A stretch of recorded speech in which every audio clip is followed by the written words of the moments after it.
Thank you, Mr. Speaker, and I thank the leader for that update.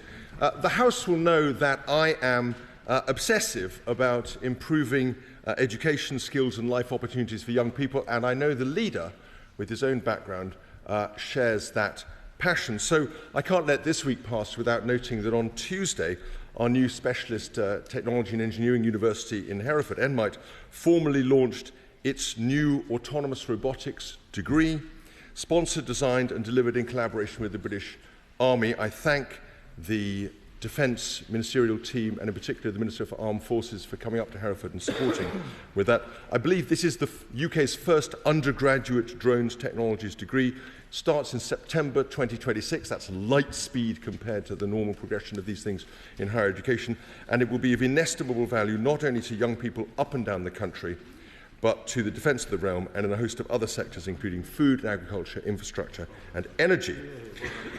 But otherwise, Mr. Speaker, what a week this has been. Rising international tensions, heated public disagreement, desperate attempts at diplomatic solutions, and that's just Brooklyn Beckham's Instagram account.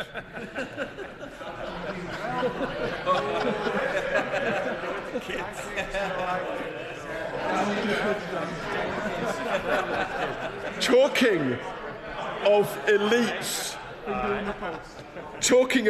Mr. Speaker, we've had the amusing spectacle this week of that self-proclaimed friend of the people, the member for Clacton, hoovering up the free food and glugging down the champagne with the global bullshitterati in Davos. No. Tab, no, I've not even spoken. I'm going to speak first. I want temperate language, and I'm sure you'd love to withdraw that little message up for us. Shall I thank you, Mr. Speaker, for allowing me to exercise my quadriceps several occasions.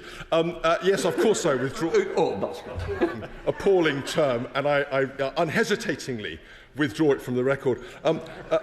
All this, I should say, Mr. Speaker, comes from the honourable member for Clacton after a lifetime spent denouncing Davos as a hub of evil globalist elites, where, in his words, there's no space for the little man. Well, at least we know that's not true anymore.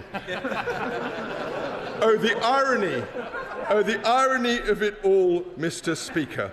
A wildly anti-establishment figure, a long-time member of the Reform Club, no relation, now joining the globalist elites. Can it be long before he aspires to join the Garrick Club, or indeed join the Prime Minister in professing publicly that he prefers Davos to Westminster? But amid all this nonsense, very serious other changes are underway. Last week, the government published the results of the latest auction for renewable energy. This set a floor price for renewables of £91 per kilowatt hour. No one in this House disputes the importance of green energy or the importance of renewables in the energy max. No, few sane people dispute the value of green energy.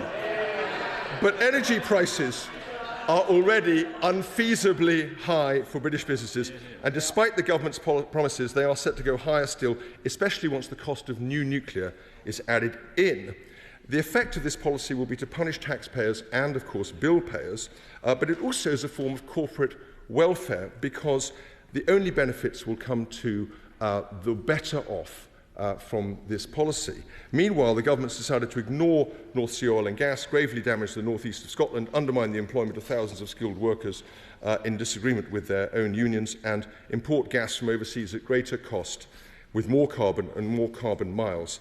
Mr. Speaker, this is a repetition in its own way of the PFI scandal of 30 years ago, in which the country paid tens of billions of pounds more than it should have done for public infrastructure, and a lot of wealthy people in the City of London, now resident in overseas countries, made out like bandits.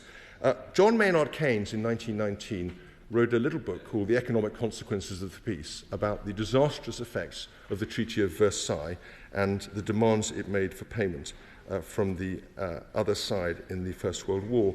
I'm not suggesting for a second there's any comparison between these times and then in Weimar Germany and the rest of it, but I will say that we are facing severe economic constraints coming out of energy prices, and therefore I ask the leader whether we can have a debate on the economic consequences of the Energy Secretary.